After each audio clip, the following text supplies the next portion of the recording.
Olá, seja bem-vindo.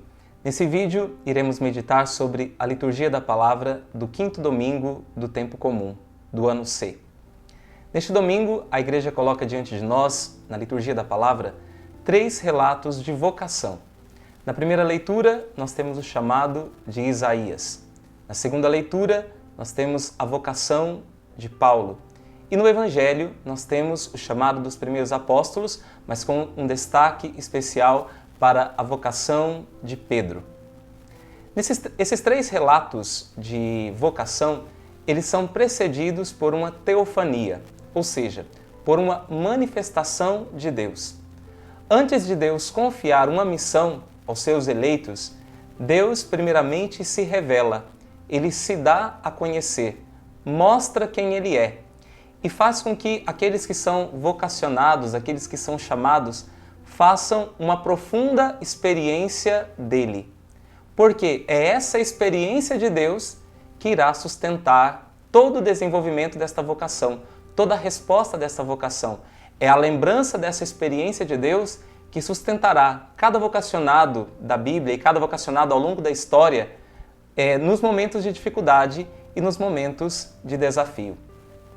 É bonito nós olharmos para esses relatos de vocação e vermos que Deus ele poderia muito bem agir sozinho na história e realizar todas as coisas por Ele mesmo. Porém, Deus quer contar com o homem na obra da salvação. A salvação é algo de interesse do homem. Deus vem para salvar o homem. Mas para salvar o homem, Deus quer contar com o próprio ser humano como seu colaborador nesse mistério, nesta obra de salvação. Deus quer a nossa participação, Deus quer o nosso sim, a sua obra redentora, a sua obra salvadora. Na primeira leitura de hoje, como dito, nós temos o relato da vocação de Isaías. Isaías estava no templo e então ele tem uma visão. E nesta visão se manifesta a ele a santidade de Deus, a majestade de Deus, a grandeza de Deus. E diante de tudo isso, Isaías olha e contempla também a sua própria realidade. Ele se reconhece frágil, pequeno e, sobretudo, ele se reconhece pecador. E então, diante desta visão, Isaías diz para Deus: afasta-te de mim, porque sou um homem de lábios impuros. Mas Deus purifica os lábios de Isaías, colocando sobre os seus lábios uma brasa incandescente. Os lábios de Isaías é purificado. E Deus então lhe faz uma proposta através de uma pergunta: quem enviaremos? Quem irá por nós? Diante desta proposta divina, diante deste chamado divino, Deus que apresenta uma necessidade para Isaías, Isaías então, por causa daquela experiência que ele fez da grandeza de Deus, da sua pequenez, mas também uma experiência profunda da misericórdia, Isaías dá uma resposta: eis-me aqui, envia-me. Aqui nós temos algo muito belo. A vocação, ela nasce não por uma iniciativa humana, mas por uma iniciativa divina. É Deus quem toma a iniciativa de contar com os homens. E os homens, e no caso aqui Isaías, mesmo na sua fragilidade, quer responder ao apelo de Deus porque há uma necessidade. Deus quer precisar do homem, o homem vendo essa necessidade de Deus, ou melhor, necessidade não, porque Deus poderia agir sozinho, mas o homem vendo essa iniciativa de Deus, o homem responde livremente a isso. Deus quer contar conosco e aqui Isaías dá uma resposta profunda de que quer colaborar com a obra de Deus. Na segunda leitura de hoje nós temos a vocação de São Paulo. São Paulo que se considera indigno de receber o nome de apóstolo, porque ele perseguiu a Igreja de Deus. Porém, a vocação de São Paulo ela nasce também de uma profunda experiência com o Cristo ressuscitado. E diante dessa experiência, a vida de São Paulo é inteiramente transformada. E São Paulo, ele depois vai se reconhecer como o menor de todos os apóstolos. Ele vai se reconhecer pequeno e vai se reconhecer frágil também. nesse chamado para servir a Deus, São Paulo reconhece que ele não tem força suficiente para isso.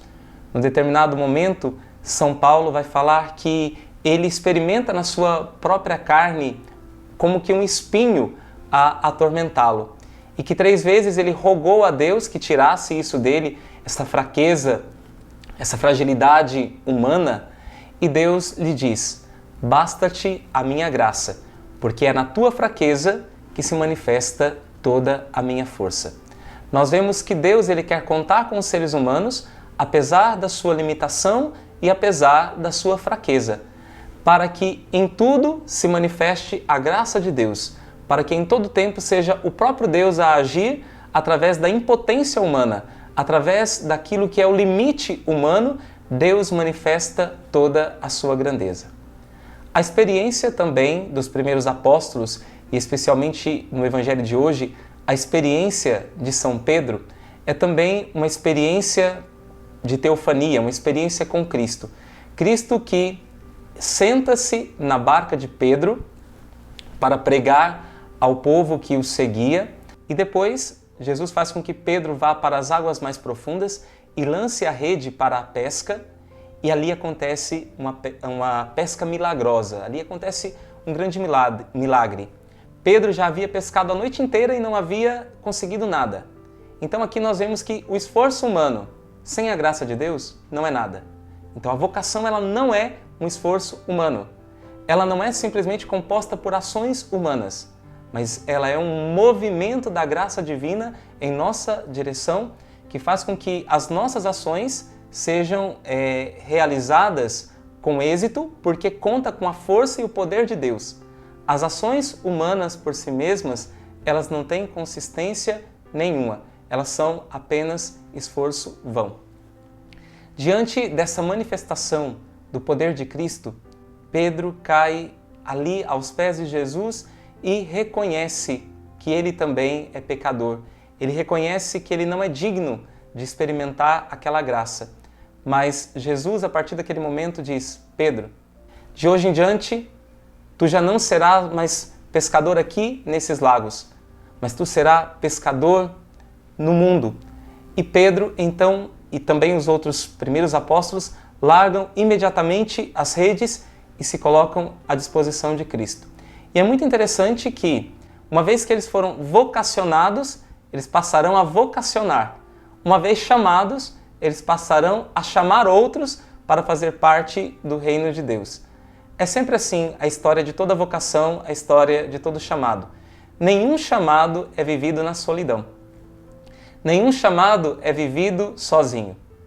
Toda resposta a um chamado de Deus, quando ela é verdadeira, toda resposta, quando ela é autêntica, ela gera também outros seguidores. Ela gera vida nova na vida também de outras pessoas. A vocação de alguém não diz respeito apenas à vida dela. A vocação de uma pessoa diz respeito também à vocação de tantos outros.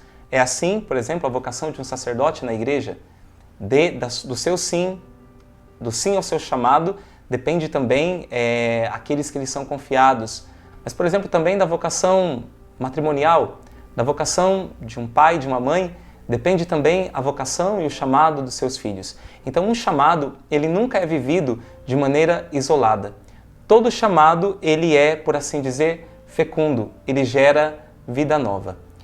Quando nós olhamos para as histórias de vocação na Bíblia, e a vocação ela sempre requer muito do ser humano, ela exige muito do ser humano, mas ao mesmo tempo que nós nos deparamos com tudo isso, essa exigência, nós nos deparamos também com a fraqueza. A fraqueza humana, o pecado humano que muitas vezes quer atrapalhar a vocação. Nós nos deparamos com sempre esse contraste. A grandeza do chamado, a beleza do chamado e também a grandeza de quem chama, que é Deus, e ao mesmo tempo nos deparamos com a fragilidade, a pecaminosidade, a limitação de quem é chamado. Assim nós temos outros relatos, como Jeremias, por exemplo. Deus o chamou e ele se reconhecia apenas como uma criança. Davi, que foi colocado para ser o rei do povo de Israel, Deus o chamou e de todos os filhos de Jessé, ele era o mais frágil, o mais fraco, mas foi a ele que Deus escolheu.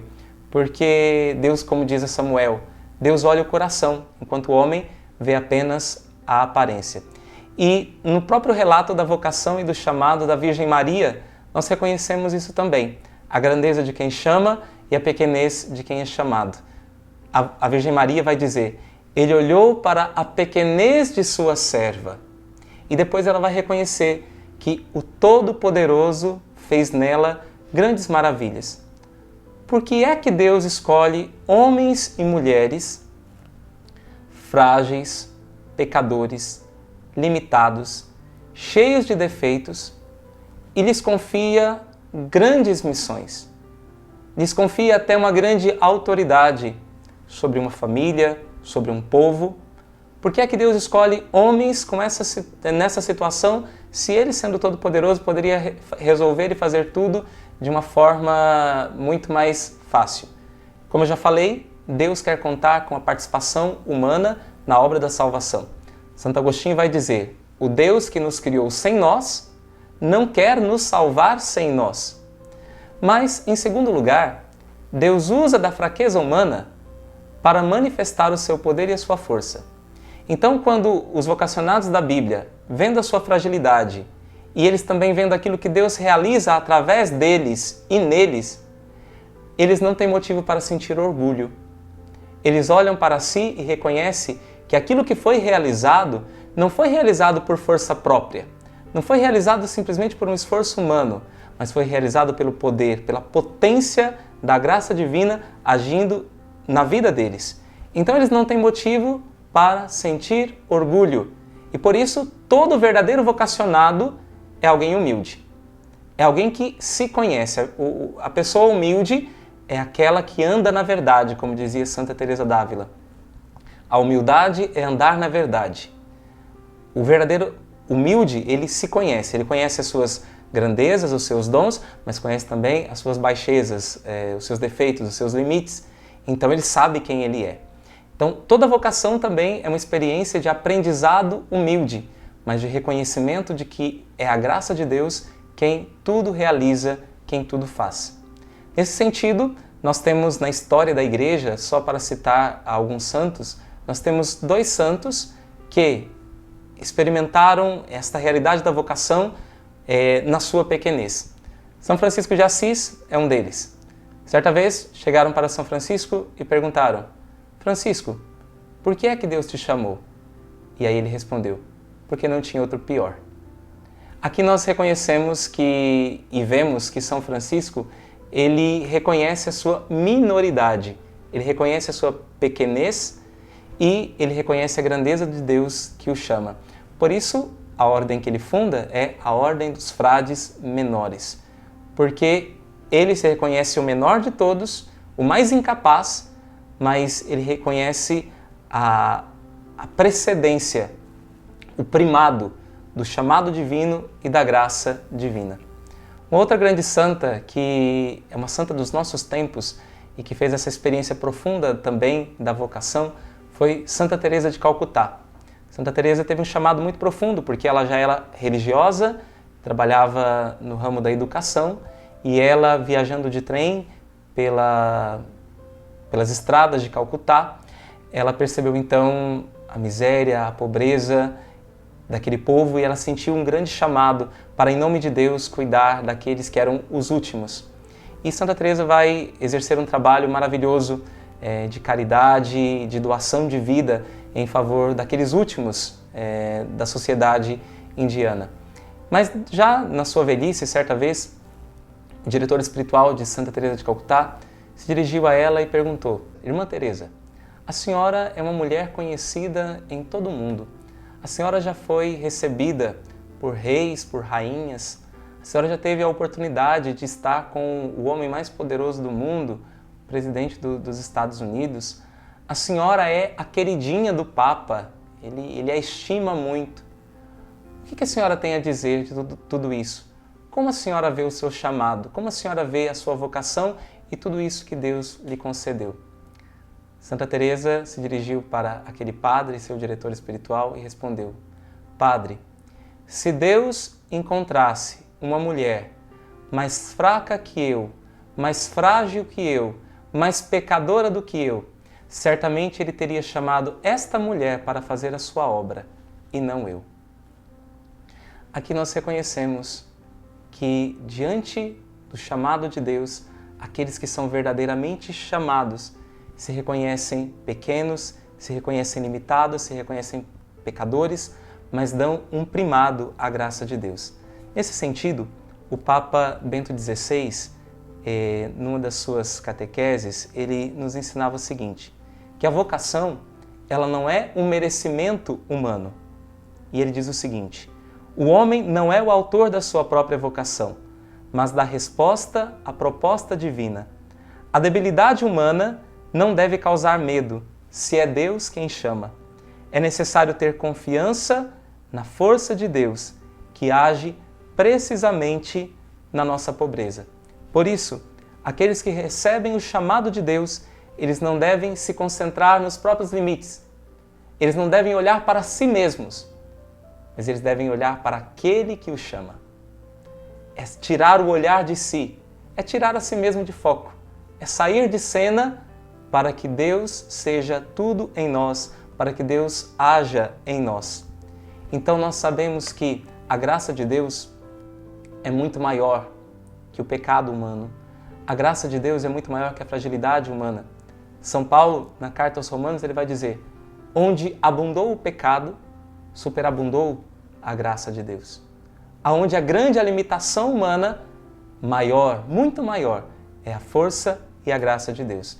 Então, nós concluímos esta nossa meditação com as palavras que Deus disse a São Paulo, diante do reconhecimento da fraqueza própria que ele fazia.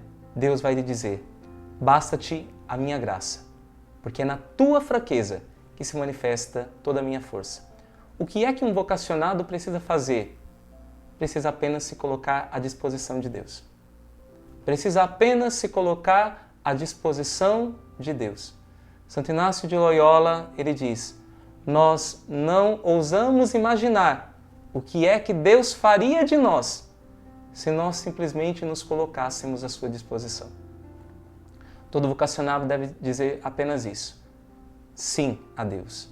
Se colocar numa disponibilidade e querer enfrentar tudo por causa desse chamado. É essa disponibilidade, esta abertura para Deus que preenche a nossa fraqueza e nos faz corresponder ao chamado divino. Chamado que não é nosso, que não é um esforço pessoal, mas que é um influxo da graça de Deus agindo no tempo, agindo em cada ser humano para fazê-los cooperadores da obra da salvação. Que você também responda ao chamado e à vocação que Deus tem para você. Deus te abençoe.